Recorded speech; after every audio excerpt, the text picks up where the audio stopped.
Hello दोस्तों, reasoning के अंदर कैलेंडर का जो टॉपिक अपना चल रहा था उसमें दो वीडियो की अपने बात कर ली थी। आज बात करेंगे अपन 3 नंबर वीडियो की। 3 नंबर वीडियो से पहले 2 नंबर वीडियो के अंदर अपने पढ़ा था टाइप नंबर 2 और टाइप नंबर 2 में पढ़ा था अपन ने वार ज्ञात करना। तो वार ज्ञात करने वाले के अंदर मैं थोड़ा सा वापस रिवाइज कर देता हूँ कि वार ज्ञात करने वाले के अंदर अपने पास देखो क्या क्या होना जरूरी है। तो मैंने आपको एक फॉर्मूला बताया था कि एक तो तारीख होनी चाहिए, एक महीना होना चाहिए, एक शताब्दी होनी चाहिए, एक वर्ष होना चाहिए, एक अधिवर्ष होना चाहिए। तो देखो दोस्तों, उसके अंदर तारीख है, वो तारीख बाकायदा क्वेश्चन में आपको मिलती है। तारीख के बाद में जो महीना आता है वो महीना के जो कोड मैंने आपको बता रखे हैं 14/03 40/25/03 61 46। उसके बाद में शताब्दी की बात अपन ने की थी। तो शताब्दी के कोड मैंने आपको बताए थे कि कोई भी शताब्दी उसमें 400 का भाग देना है और भाग देकर ध्यान देना है कि शेषफल कितना बचे। तो शेषफल 4 ही प्रकार के बचते हैं, या तो 0 या 100 या 200 या 300। तो उनके कोड भी मैंने आपको बताए थे कि 100 बचता है तो 4 लेना है, 200 बचता है तो 2 लेना है, 300 बचे तो 0 और 0 बचे तो 6 लेना है। 42 0 6। उसके बाद में मैंने वार के बारे में आपको बताया था कि रविवार से शुरू करना है, शनिवार पे खत्म करना है और 1 नंबर से लेकर 0 पे खत्म कर दो। रविवार का 1 हो जाएगा, सोमवार का 2, मंगलवार का 3, बुधवार का 4, गुरुवार का 5, शुक्रवार का 6, शनिवार का 0। उनको सबको जोड़कर जब 7 का भाग देते हैं तो शेषफल कुछ ना कुछ बचता है और उस शेषफल को उसके सामने देख लेते हैं कि किस वार के सामने लिखा हुआ है, वही वार उसका हो जाएगा। अब दोस्तों बात करते हैं अपन टाइप नंबर 3 की। तो टाइप नंबर 3 के अंदर देखो क्या रहेगा, ध्यान से देखो कि टाइप नंबर 2 अगर अपने समझ में आ गई वार याद करने वाली, तो टाइप नंबर 3 में कोई दिक्कत नहीं आएगी, सेम टू सेम वो का वही तरीका रहेगा। टाइप नंबर 3 के अंदर क्या रहेगा, डबल डेट याद करना। क्या रहेगा दोस्तों, डबल डेट ज्ञात करना।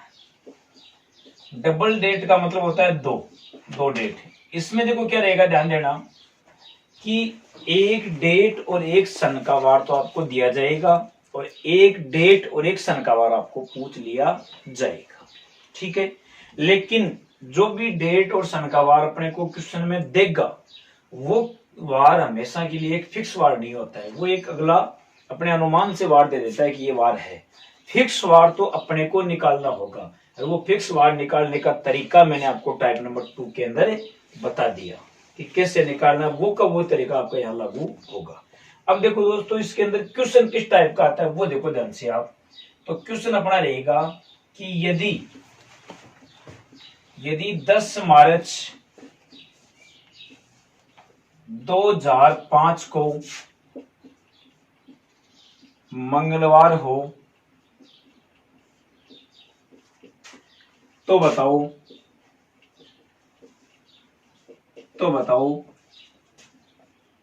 20 मई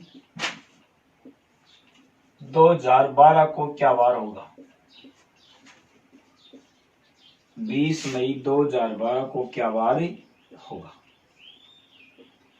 अब देखो दोस्तों, ध्यान से क्या करना है कि यदि 10 मार्च 2005 को मंगलवार आपको दे रखा है और आपको पूछा है कि 20 मई 2012 को क्या वार होगा, तो ध्यान से देखो क्या करना है।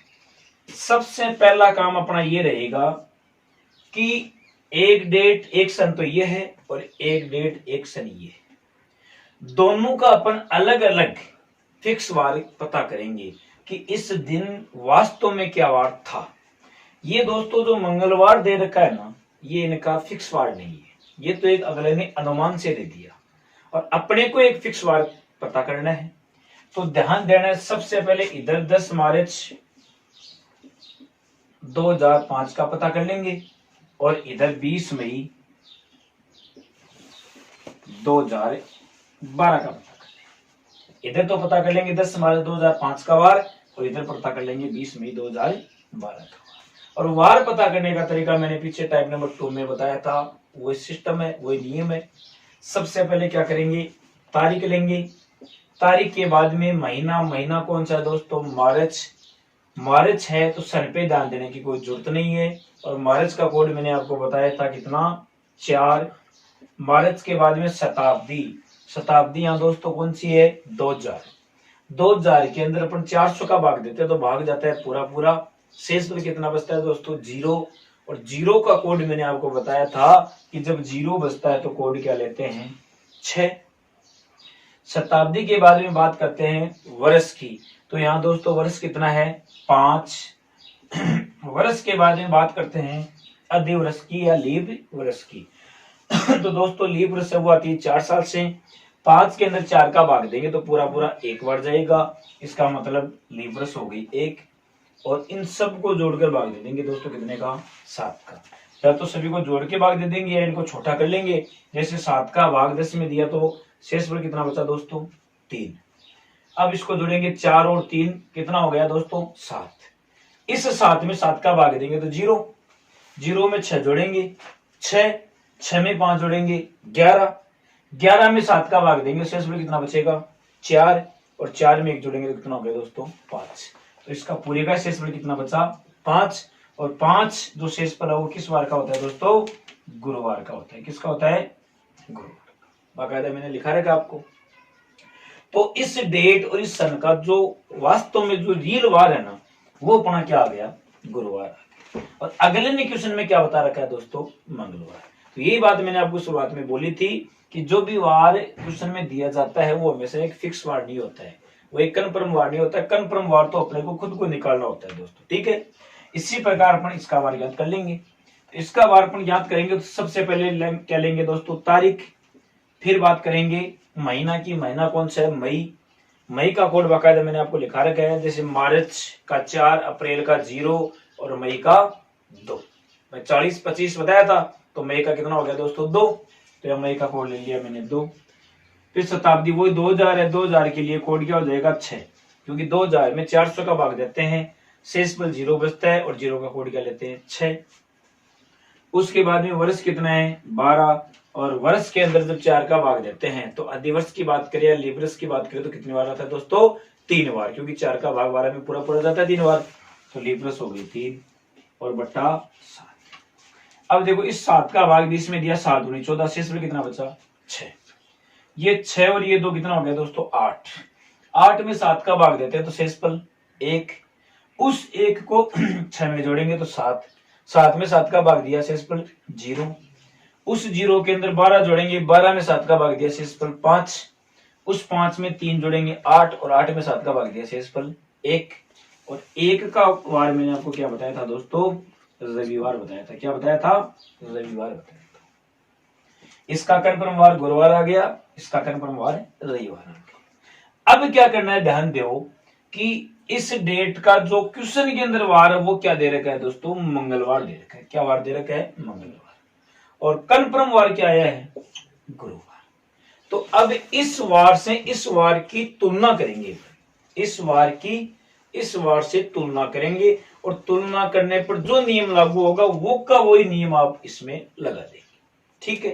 तो अगले ने क्या किया कि कन्फर्म वार तो गुरुवार था, लेकिन क्या वार बताया? मंगलवार। तो गुरुवार को मंगलवार बताया। अब गुरुवार को मंगलवार बताने का मतलब चाहे आगे देख लो और चाहे पीछे देख लो। पीछे देखेंगे तो गुरुवार को मंगलवार मतलब गुरुवार से मंगलवार पे जाना है, तो गुरुवार से 1 कम करेंगे तो बुधवार और 2 कम करेंगे तो मंगलवार। तो पीछे अपन गए तो कितना कम किया? 2। तो इसमें 2 पीछे जाना है नहीं, तो नियम क्या लगा? 2 पीछे जाने का। इसमें 2 पीछे जाने का जो नियम लगा है वो का वही नियम आपको इसमें लागू करना है। मतलब रविवार से कितना पीछे जाना है?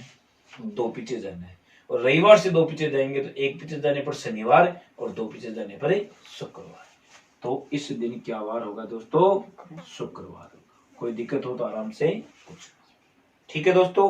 इसी प्रकार एक क्वेश्चन की चर्चा और करते हैं अपन, बिल्कुल बाकायदा अच्छी तरह से समझ में आ जाएगा। अगला क्वेश्चन देखो अपना क्या रहेगा, ध्यान से देखना आप भी। अगला क्वेश्चन है 20 जनवरी 2000 को शनिवार हो तो बताओ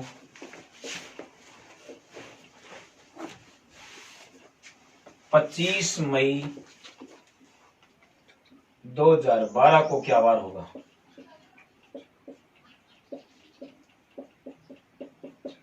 क्वेश्चन क्या है दोस्तों?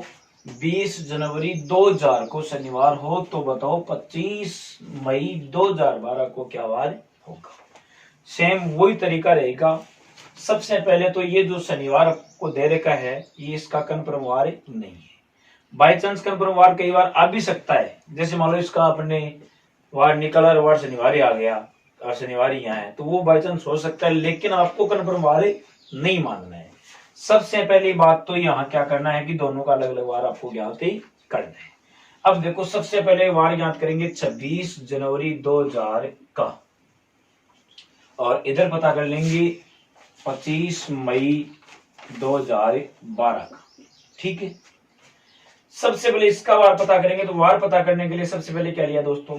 तारीख ले ली। तारीख लेने के बाद में बात करनी है महीना की। महीना कौन सा है? जनवरी। अब मैंने आपको शुरुआत में टाइप नंबर 2 में जब महीनों के कोड पता किए थे तब एक बात बताई थी कि जनवरी और फरवरी में से अगर आ जाए तो सन पे ध्यान देना है, बाकी में से है तो सन पे ध्यान देने की कोई जरूरत नहीं। तो यहाँ जनवरी आ गया, जनवरी आ गया तो आपको 2000 पे ध्यान देना है कि 2000 कौन सी वर्ष है।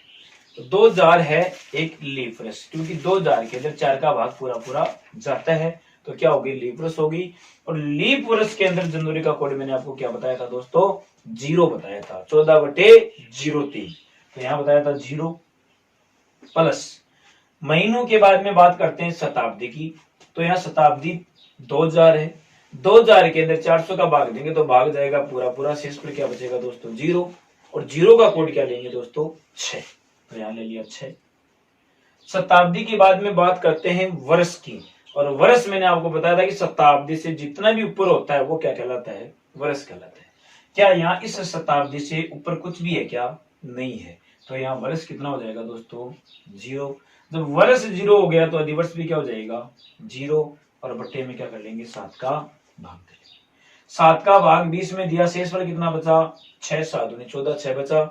6 और 6 कितने हो गए दोस्तों? 12। 12 के अंदर 7 का भाग देंगे, शेष पर क्या बचेगा? 5। ये 5 कोड मैंने आपको किस वार के आगे लिखाया था दोस्तों? गुरुवार के आगे। तो इस डेट का जो रियल जो कन्फर्म वार है वो क्या वार आया? गुरुवार है। इसी प्रकार बात करते हैं अपन इसकी। सबसे पहले ले ली तारीख, तारीख के बाद में ले लिया महीना। महीना कौन सा है? मई। मई का कोड मैंने कितना लिखाया था दोस्तों? 2। अब देखो मई आ गया, मई आ गया तो इस पे ध्यान देने की कोई जरूरत नहीं है, चाहे साधारण हो चाहे लीप हो, इनका कोड सेम रहेगा।